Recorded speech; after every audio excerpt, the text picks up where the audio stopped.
Hallelujah, praise the Lord, जय मसीह की and welcome to my channel I N R I on the way. आज हम बात करने जा रहे हैं सॉन्ग क्राउन की, जो कि किंग ने गाया है, किंग ने ही लिखा है, कल परसों ही रिलीज़ हुआ था।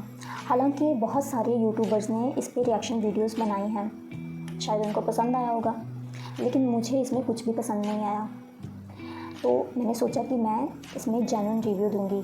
जेन्युइन रिव्यू मैंने क्यों बोला, सिर्फ इसीलिए कि जो इस गाने को अंधों की तरह प्रमोट कर रहे हैं, ट्रेंडिंग में ला रहे हैं, उनको पता चले कि वो क्या देख रहे हैं और वो किस चीज़ को प्रमोट कर रहे हैं। तो वीडियो को शुरू करने से पहले मैं आपको बता दूं कि मैं एक गॉस्पेल डिस्ट्रीब्यूटर हूं और ये मेरा फ़र्ज़ बनता है कि मैं आपकी आँखें खोलूं। इस गाने के जो लिरिक्स हैं वो ज़्यादातर इंग्लिश में हैं, वो आपको स्क्रीन पे शो होते रहेंगे, लेकिन उसका हिंदी ट्रांसलेशन मैं आपको बताऊँगी कि वो सॉन्ग में क्या कह रहा है। पसंद ना आने का रीज़न सिर्फ एक है कि ये सॉन्ग पूरा शैतानी है। यस, और ये बात मैं आज आपको विद प्रूफ्स प्रूव करूँगी। ज़्यादा देर ना करते हुए चलते हैं वीडियो की तरफ। Let's start. वीडियो के साथ बने रहिए, वीडियो को शुरू से लास्ट तक देखिए, मेरे चैनल को सब्सक्राइब करें ताकि हम जल्दी से 1000 की फैमिली कंप्लीट करें, और 1000 की फैमिली कंप्लीट होते ही आपके लिए एक बड़ा सरप्राइज़ है।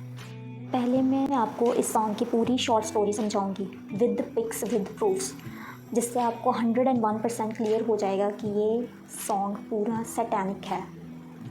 Let's start.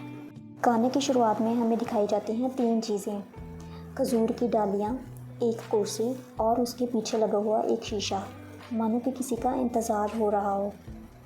जैसे कि हम सब जानते हैं कि यीशु मसीह का स्वागत पाम संडे वाले दिन खजूर की डालियों से किया गया था और उनको गधी के बच्चे पर बिठाया गया था। वैसे ही खजूर की डालियाँ यहाँ पे किसी के स्वागत के लिए रखी गई हैं। गधी के बच्चे की जगह पे यहाँ पे एक चेयर का इस्तेमाल किया गया है, जो कि ये दर्शाती है कि राज करने वाला आ रहा है।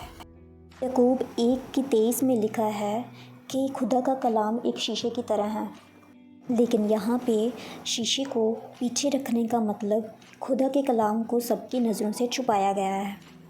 फिर हमें दिखाया जाता है कि बहुत सारे लोग वहाँ पे उस कुर्सी पे बैठने वाले का वेट कर रहे हैं, उसका इंतज़ार कर रहे हैं, उसके स्वागत में बैठे हुए हैं। सबकी नज़रें उस पर थी, और जब वो आता है तो वो अजीब सी हरकतें करता है, जैसे कि वो किसी चीज़ को ढूंढ रहा हो, खोज रहा हो, लेकिन उसको वो चीज़ नहीं मिलती है। थोड़ी देर बाद वो पागलों की तरह हरकतें करने लगता है, जैसे कि उसे किसी ने पोजेस कर लिया हो।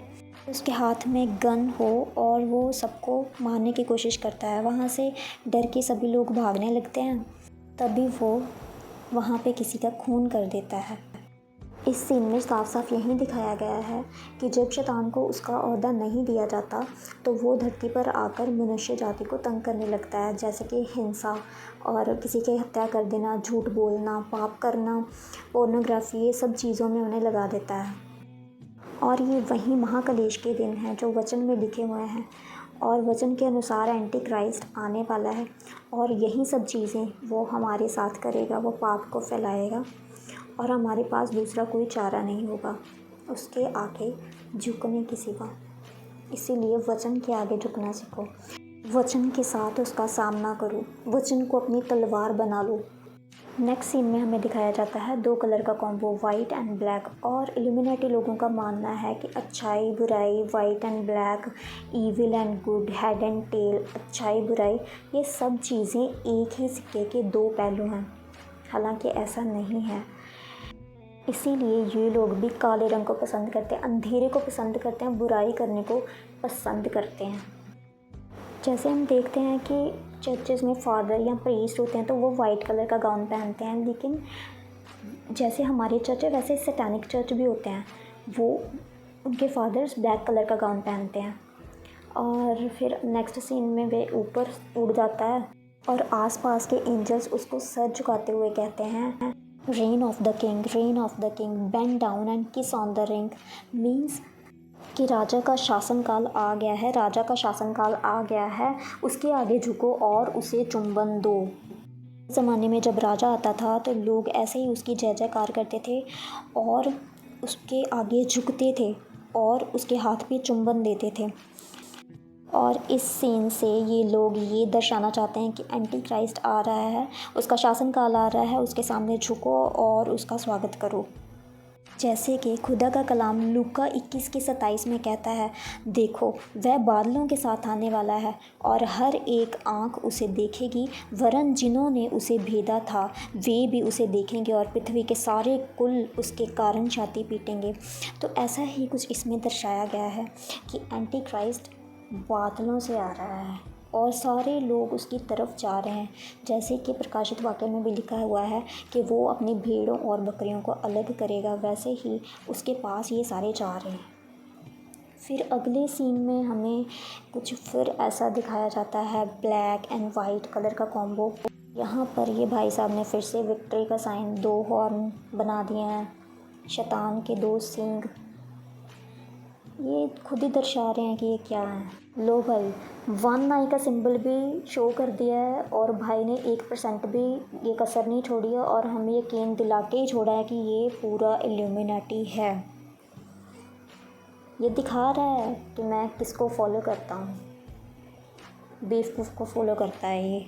उसके साथ ही भाई साहब को ना कोई पोजेस कर लेता है, जो इनका फ्रेंड है, मतलब शैतान इनको पोजेस कर लेता है। इसमें ये शो किया गया है कि इसकी बुद्धि को शैतान ने भ्रष्ट कर दिया है और अब ये उसके कब्जे में है और जो शैतान करना चाहेगा वो इसके शरीर के द्वारा करेगा। इन लोगों की तरह ही बहुत लोगों ने शैतान से अपनी रूह का सौदा कर लिया है, सिर्फ पैसे, फेम, पॉपुलैरिटी, लड़कियां, ये सब चीज़ों के लिए। और इन चीज़ों के बदले शैतान उनसे क्या क्या करवाता है, झूठ बोलना, चोरी, पाप, हत्या करना, रेप करना, वल्गैरिटी, ये सब चीज़ें करवाता है और पाप में गिरा देता है इंसान को कि वो उठ ना पाए। तस्वीर में देखो कि उसने आँखों को ही पोजेस कर लिया, मीन्स कि आँखों में उसने मैल भर दी। अब वो नहीं देख सकता जो वो देखना चाहता है, लेकिन वो देख सकता है जो शैतान उससे दिखवाना चाहता है। क्योंकि खुदा का वचन भी यह कहता है कि तुम्हारी आँख शरीर का दिया है, कि जो तुम देखोगे वही तुम्हारे जहन में जाएगा। अगर तुम बुरा देखोगे तो बुरा ही सोचोगे। जो सैटनिस्ट होते हैं इनकी आदत है हर चीज़ को उल्टा करना, इसीलिए ये क्रॉस भी उल्टा ही डालते हैं। चलो, शैतान को अपना एंड तो पता है। एंड वाले सीन में आग लगा दी है, नरक की आग में तो वो चले गए, उसे पता है। ओके, तो ये था इसका सिंबॉलिज्म। अब आ जाते हैं लिरिक्स पे। They want me to walk on water just to throw me into sink. Everybody points a finger, but they don't really know a thing. Every story has a critic who never steps into the ring, cause nothing sits heavy as a crown on the king. ये बोलता है कि वे चाहते हैं कि मैं पानी पर चलूं, बस मुझे डुबाने के लिए फेंक दो। हर कोई उंगली उठाता है, लेकिन वे असल में कुछ भी नहीं जानते। हम तो सब जानते हैं कि पानी पर आज तक कौन चला था, सिर्फ यीशु मसीह जो पानी पर चले थे, और ये पानी पर चलने की बातें कर रहा है। असल में इस गाने में ये शैतान को सिंपैथी दे रहा है, शैतान की ओर से ये गा रहा है कि मुझे सभी पॉइंट आउट करते हैं, लेकिन असल कहानी कोई नहीं जानता है। हर कहानी का एक आलोचक होता है, मतलब हर कहानी को एक ऑब्ज़र्व करने वाला होता है, जो कि रिंग में कभी भी कदम नहीं रखता, क्योंकि कुछ भी उतना भारी नहीं होता है जितना कि एक राजा का मुकुट होता है। मतलब कि यहाँ पर वो ये शो कर रहा है कि शैतान एक राजा है और वो सबको ऑब्ज़र्व करता है। वो रिंग में कभी नहीं उतरता, वो लड़ने के लिए कभी भी आगे नहीं बढ़ता, लेकिन वो सब कुछ ऑब्ज़र्व करता है। वही 1 आई वाली बात आ गई यहाँ पे। फिर वो कहता है कि सबकी नज़रें मुझ पर ही हैं, कि मैं हर सदी में राजा ही बनकर जीऊँगा। फिर बोलता है कि मैं ज़िंदा में भी और मुर्दों में भी अपना नाम अमर कर चुका हूँ। जैसे कि हम सब जानते हैं कि शैतान को कोई नहीं मार सकता, सिर्फ उसको अथाह कुंड में जलाने का अधिकार भी यीशु मसीह के पास है। और प्रकाशित वाक्य भी कहता है कि वो मरेगा नहीं, लेकिन अथाह कुंड की आग में जलता रहेगा। फिर वो कहता है कि छोड़ दो मेरी सांसें, चल पड़ा मैं रुका हुआ था जहाँ से। मीन्स के वो कह रहा है कि मैं आने वाला हूँ और जहाँ से मेरा काम रुका हुआ था मैं वहीं से स्टार्ट करूँगा, वहीं पुरानी लड़ाई, वहीं पुराना ओहदा पाने के लिए मैं लड़ूँगा। ये सब चीज़ें एंटी क्राइस्ट के आने का सिग्नल है। फिर वो कहता है कि राजा का शासनकाल नीचे झुकें और अंगूठी पर चुंबन करें, मतलब कि एंटी क्राइस्ट आ रहा है, तुम सब उनके लिए तैयार रहो, उसके आगे झुको और उसका सम्मान करो। अब अगला पैराग्राफ ना थोड़ा यीशु मसीह के साथ रिलेटेड है। जैसे कि हम उत्पत्ति 3:15 में देखते हैं कि यहोवा परमेश्वर सांप को श्राप देते हैं कि मैं तेरे और इस स्त्री के बीच में, इसके वंश और तेरे वंश के बीच में एक बैर पैदा करूँगा और स्त्री का जो वंश है वो तेरे सर को कुचलेगा।